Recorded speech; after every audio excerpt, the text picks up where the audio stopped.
정부 여당이 부동산 공급 대책 마련에 고심하고 있는 가운데 서울 한강변 아파트에 적용되는 35층 이하 제한을 푸는 방안도 논의하고 있습니다. 하지만 공급을 늘리기 위해 제한을 풀 경우 강남을 중심으로 이 서울시 전체 아파트 값이 오히려 급상승할 가능성도 있기 때문에 고심을 거듭하고 있습니다. 이대건 기자의 보도입니다. 박원순 시장이 이끌던 서울시가 한강변 신축 아파트를 35층 이하로 제한하기로 한 건 지난 2013년 초입니다. 전임 시장이 추진하던 한강 르네상스 계획을 대체하기 위해서입니다. 무분별한 개발을 막고 한강 조망권을 확보해 서울 전체의 스카이라인을 정돈하는 데 초점을 맞췄습니다.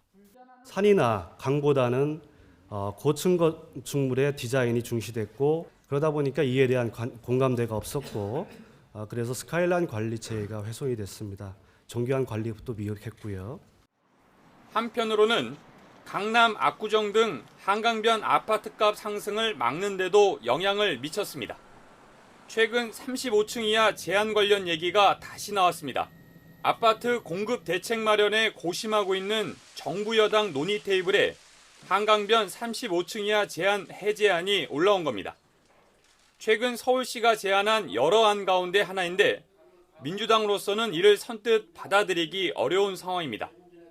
민주당 핵심 관계자는 35층 제한을 풀었을 때 강남을 중심으로 아파트 가격이 급상승할 텐데 현재 이를 막을 방법이 없다고 밝혔습니다.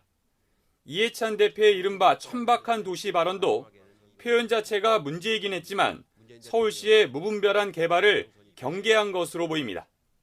우리는 한강변에 맨 아파트만 들어서 가지고 저긴 단가가 얼마, 저기는 몇 평짜리 뭐 이런 천박한 그런 도시를 만들면 안 되는 거거든요.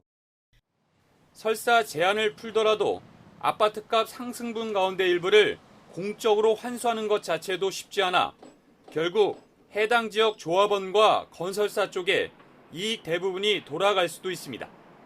서울 한강변 35층 제한을 푸는 건 판도라의 상자를 여는 것과 비슷해 보입니다.